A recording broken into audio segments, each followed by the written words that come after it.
नमस्कार, मैं हूँ अमिता पंकज, आप देख रहे हैं राजसत्ता एक्सप्रेस। राजसत्ता एक्सप्रेस में आज हम बात करने जा रहे हैं, जैसे कि आपको पता है 4 जून के लोकसभा जनरल इलेक्शन 2024 का रिजल्ट आ चुका है और जब से ये रिजल्ट आया है तब से 2 नाम जो है काफ़ी चर्चा में हैं। इनमें से एक है अमृतपाल, जिसके ऊपर नेशनल सिक्योरिटी एक्ट के तहत चार्जेस लगाए गए हैं और दूसरा है इंजीनियर राशिद, जिसके ऊपर टेरर फाइनेंसिंग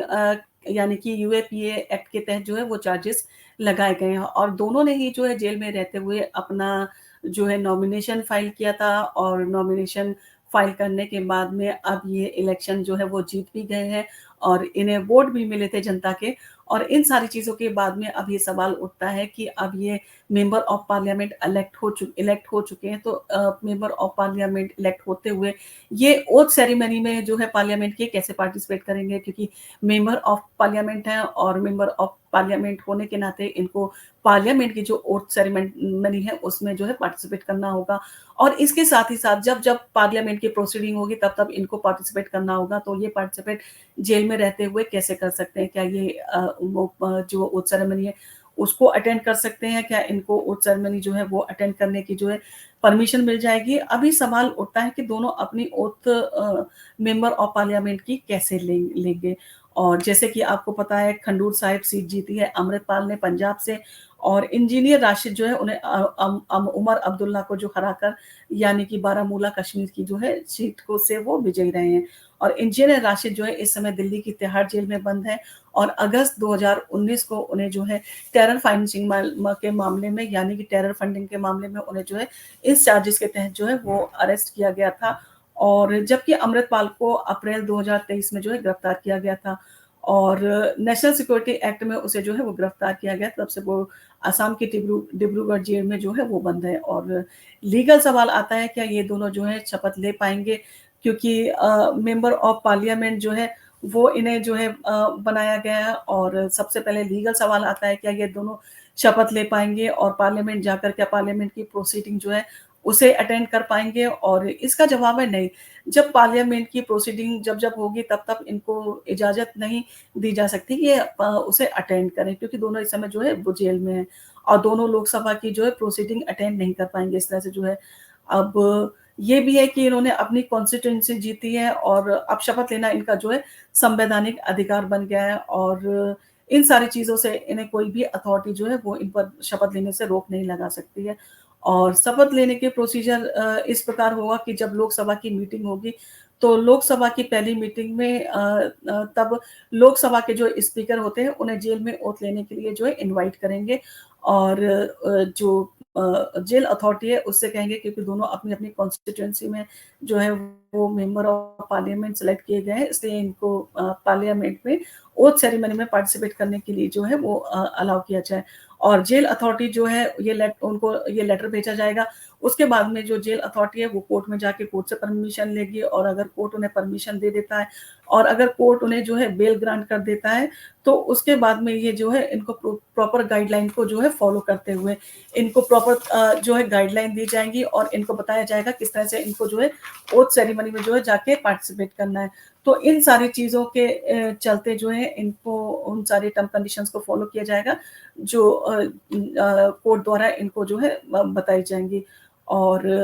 ये सारी टर्म कंडीशंस जो है वो इन्हें फॉलो करनी होगी और कितने टाइम तक इनको जेल से जो है निकाला जाएगा और कब इनको जेल में वापस सरेंडर करना होगा, ये सारी चीज़ें उसमें जो है मेंशन होंगी। और कोर्ट अलाउ कर देता है कि जेल अथॉरिटी भी अलाउ कर देती है इन्हें, तो बहुत सारे इनके ऊपर जो है रेस्ट्रिक्शन लगाए जाएंगे और इनको ये फ़ोन नहीं यूज़ कर सकते हैं, ये किसी व्यक्ति से डायरेक्ट मिल नहीं सकते हैं और पार्लियामेंट में भी जाकर मेंबर ऑफ पार्लियामेंट के साथ में ये जो है किसी भी तरह का इंटरेक्शन नहीं करेंगे, किसी भी तरह की ये बातचीत नहीं करेंगे। ये सारे रेस्ट्रिक्शन इनके ऊपर जो है वो लगे होंगे और ये सारी चीज़ों के साथ में पार्लियामेंट में ये जाएँगे और उस बीच ये किसी से भी बातचीत नहीं करेंगे और शपथ लेकर ये वापस जेल जो है इन्हें वापस लेके आया जाएगा। और इसके साथ ही साथ क्योंकि इनके ऊपर सीरियस एलिगेशन लगे हैं और इनके बाहर साथी भी हैं, तो ऐसे में इनको भारी जो है पुलिस बल के साथ में जो है इन्हें ले जाना पड़ेगा और इन्हें जो है टॉप रैंक के जो पुलिस ऑफिसर हैं इन्हें एस्कॉर्ट करेंगे और ताकि कोई दिक्कत ना हो जाए, कहीं ये फरार ना हो जाए, ये सारी चीज़ों पे जो है वो विशेष तौर पे जो है वो ध्यान रखा जाएगा। और लीगल पॉइंट यही है कि शपथ लेने से इन्हें नहीं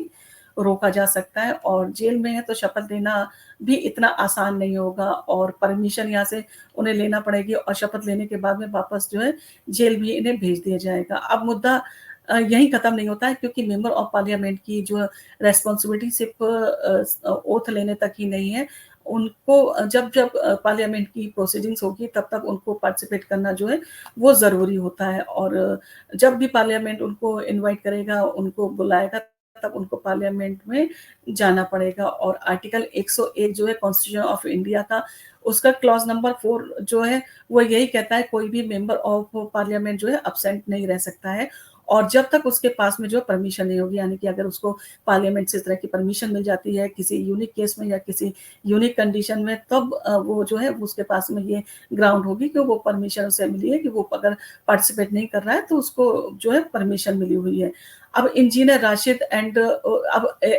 राशिद और अमृतपाल का जो है अगला स्टेप क्या होगा? अब वो क्या स्टेप अगला जो है लेंगे, किस तरह से वो है अपनी सारी चीज़ों को पूरा करेंगे, किस तरह से जो है वो पार्लियामेंट में आएँगे और प्रोसीजर का जो है हिस्सा बनेंगे। तो इन्हें जो है स्पीकर से जो है परमिशन लेनी होगी और एमपी ये चुने गए हैं, ये रिक्वेस्ट उन्हें जो है स्पीकर से करनी होगी और अपनी कॉन्स्टिट्यूएंसी से ये जो है वो कहते हैं मेंबर ऑफ पार्लियामेंट चुने गए हैं और क्योंकि अब ये जेल के अंदर है इसलिए इन्हें एज़ ए एमपी जो है पार्लियामेंट की प्रोसीडिंग जो है अटेंड नहीं कर सकते जेल में रहते हुए इसलिए ये जो है इनकी जो है प्रेज़ेंस को जो है या तो एक्सक्यूज़ कर दिया जाए और या फिर इनको जो है क्योंकि इनके लिए पॉसिबल नहीं है जेल में रहते हुए जो ये आएँ और पार्लियामेंट के प्रोसीडिंग को अटेंड करें। तो या तो वो परमिशन दें इनको, ये किसी तरह से जो जेल अथॉरिटी है, कोर्ट है, वो इनको परमिशन दें और ये आके उस प्रोसीडिंग का हिस्सा बने और अगर नहीं मिल पाती है, तो इनकी जो प्रेज़ेंस है उसको जो है एक्सक्यूज़ किया जाए और स्पीकर के पास इसकी जो रिक्वेस्ट जो है वो भेजी जाएगी और इसे हाउस ऑफ पार्लियामेंट के पास जो है स्पीकर जो है भेजेगा। तो जो हाउस ऑफ कमेटी है, वो इन सारी चीज़ों के ऊपर जो है डिस्कस करेगी कि क्या इनको परमिशन दी जा सकती है या इनको जो पार्लियामेंट की प्रोसीडिंग में पार्टिसिपेट करने की परमिशन नहीं दी जा सकती है। ये सारी जो चीज़ें हैं वो हाउस ऑफ कमेटी जो है डिस्कस करने के बाद में जो अपना ओपिनियन जो होगी वो स्पीकर के पास भेजेगी और उसके पास में जो है उसके बाद में जो है वोटिंग करवाई जाएगी और मेंबर ऑफ पार्लियामेंट से पूछा जाएगा क्या उनकी परमिशन है कि ये पार्लियामेंट में आके उसकी प्रोसीडिंग में जो है पार्टिसिपेट कर सकते हैं या नहीं कर सकते हैं। ये तीनों जो है कहते हैं प्रोसीजर करके है देखा जाएगा इन्हें अलाउ किया जाए पार्लियामेंट अटेंड करने के लिए या नहीं किया जाए। और लोकसभा के मेंबर तो ये बन गए हैं और इन्हें लोकसभा की सीट जो है वो भी इनसे छीनी जा सकती है। और उसके लिए जो है वो बहुत सारी ग्राउंड है जिनको देखना होगा। जैसे कि आपको पता है राहुल गांधी के साथ में यही हुआ था कि लास्ट ईयर यही हुआ था कि उनके ऊपर जो है डिफेमेशन का सूट उनके ऊपर फाइल किया गया था जिसमें वो कन्विक्ट हो गए थे और उन्हें 2 साल की सज़ा सुना दी गई थी जेल के द्वारा। तो जब उन्हें 2 साल की जेल सुना दी गई थी तब उनकी जो वो है पार्लियामेंट से डिस्क्वालिफाइड कर दिए गए थे और उनकी जो सीट है वो छीन ली गई थी और इसके साथ ही साथ वो जिस घर में रह रहे थे तो वो जो सांसद का जो हाउस था वो भी उनसे छीन लिया गया था और उन्हें जो है डिस्क्वालिफाइड कर दिया गया था इस सारी चीज़ों के बाद में जेल में जब रह के उनके ऊपर जो सज़ा सुनाई गई थी। परंतु ये दोनों जो है वो जेल में हैं, इनके ऊपर किसी भी तरह का जो है अभी आरोप सिद्ध नहीं हुआ है। सिर्फ़ एलिगेशन लगाए गए हैं, चार्जेस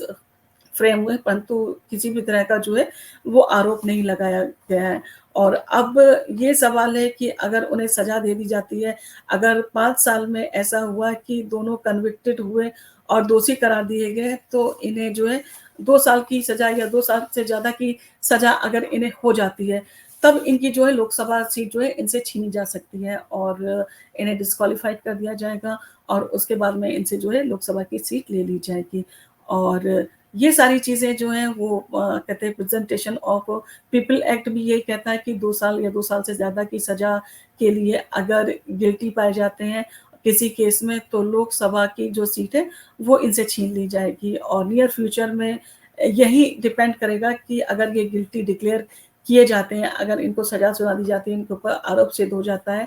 तब दोनों की सीट जो है वो वैकेंट हो जाएँगी और अगर दोनों की सीट वैकेंट हो जाएँगी तो ऐसे में जो इलेक्शन कमीशन है उसके पास में ये अधिकार होता है कि वो उपचुनाव करवा के उन सीटों को जो है वो भरेगी। तो ये सारी चीज़ें जो हैं वो पूरी होती हैं और जैसा कि इंजीनियर राशिद ने दिल्ली की पटियाला कोर्ट में जो है 6 जून को जो है इंटरिम बेल के लिए एप्लीकेशन फाइल की है और as a member of parliament उसने ये परमिशन माँगी है कि ओथ सेरेमनी अटेंड करने की उसे परमिशन ग्रांट दी जाए। और अमृतपाल के वकील हैं, उन्होंने भी बिल एप्लीकेशन अभी जो है फाइल नहीं की है, परंतु इन सारी चीज़ों के बाद में जब उनसे डिस्कस किया गया, ये सारी चीज़ें कही गई, तो उनका भी यही मानना है कि उन्हें भी जो है अमृतपाल के जो बिहाफ़ पर ऐसा ही एक बेल एप्लीकेशन वो है जल्दी लगाएँगे इंटरिम बेल के लिए ताकि जो है उनको भी बेल मिल जाए और वो ओथ सेरेमनी को जो है वो उसमें पार्टिसिपेट कर पाएँ। अब जो अमृतपाल हैं और जो इंजीनियर राशिद हैं, इनको गंभीर मामलों के तहत जो है गिरफ्तार किया गया है और जैसा कि अमृतपाल है, उसे एनएसए एक्ट के तहत यानी कि नेशनल सिक्योरिटी एक्ट के तहत उसे गिरफ्तार किया गया है, जबकि राशिद के ऊपर यूएपीए की धाराएँ लगाई गई हैं और उसे टेरर फंडिंग के मामले में गिरफ्तार किया गया है। तो ऐसे में जेल में रहकर इन्होंने इलेक्शन लड़ा और ऐसा पहले भी हुआ है कि आपके जो संजय सिंह थे सांसद, उन्होंने भी जो है वो मेंबर ऑफ उन्हें राज्यसभा का जो है वो सदस्य जो है वो बनाया गया था। उसके बाद में उन्होंने जेल अथॉरिटी उनको लेके आई थी स्पीकर के सामने और उन्होंने जो है वो अ म म जो है ओथ ली थी स्पीकर के सामने। तो इस तरह की चीज़ें जो है ऑलरेडी पहले भी ये हो चुकी हैं और राज्यसभा के वो मेंबर थे और राज्यसभा के स्पीकर के सामने उन्होंने जो है अपनी जो है ओथ सेरेमनी पूरी की थी। तो ये सारी चीज़ें देखते हुए जो है उन्हें काफ़ी सिक्योरिटी में लेके आया गया था और उन्हें वापस जो है ओथ सेरेमनी के बाद में ले जाया गया था। तो अब ये देखना होगा कि कोर्ट क्या डिसाइड करती है क्योंकि इनके ऊपर काफ़ी सीरियस एलिगेशन लगे हुए हैं और इतने गंभीर चार्जेस के साथ में उनको क्या जेल से लेके आना सुरक्षित होगा उनके लिए? क्या ऐसे में उनके पास में ये राइट होगा कि वो जो है वो जाके कोर्ट से ये अपनी बेल के लिए रिक्वेस्ट कर लें? अब देखना होगा कि इंजीनियर राशिद और अमृतपाल की कोर्ट में क्या जो है वो स्टेटस होता है। क्या कोर्ट उनको ओथ सेरेमनी में पार्टिसिपेट करने की परमिशन दे देगी या उनके जो चार्जेस हैं, उनकी गंभीरता को देखते हुए उनकी कोर्ट जो है वो बेल को रिजेक्ट करेगी। अब इन सारी चीज़ों के साथ में यहाँ पर ये भी दिक्कत होगी कि सारी चीज़ें जब कॉन्स्टिट्यूशन का मैटर आता है तब जो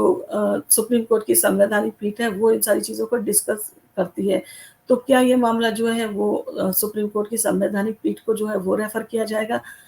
जो भी इसमें अपडेट होगी उससे हम आपको अवगत कराएँगे क्योंकि एक बहुत गंभीर मुद्दा है और इन सारी चीज़ों को जो है कहीं न कहीं ऐसा लॉ होना चाहिए कि लोगों को जेल में अगर है तो उनको इस सारी चीज़ों के रहते हुए बेनिफिट ऑफ डाउट नहीं देना चाहिए कि सिर्फ़ अभी चार्जेस और एलिगेशन लगे हैं। अभी किसी भी तरह का उनके ऊपर दोष सिद्ध नहीं हुआ है। अगर आपराधिक मामले जो हैं वो सिद्ध हो जाते हैं, दोष सिद्ध हो जाता है, तभी उन्हें इन सारी चीज़ों से रोका जाएगा। अदरवाइज़ उनका कॉन्स्टिट्यूशनल राइट है कि वो ओथ सेरेमनी में जाकर जो है ओथ अटेंड कर अपनी ओथ ले सकते हैं। तो आपको हमारा वीडियो कैसा लगा? अगर आपको हमारा वीडियो पसंद आया हो तो आप इसको लाइक कीजिए, शेयर कीजिए, सब्सक्राइब कीजिए। हम इसी तरह के वीडियो आपके सामने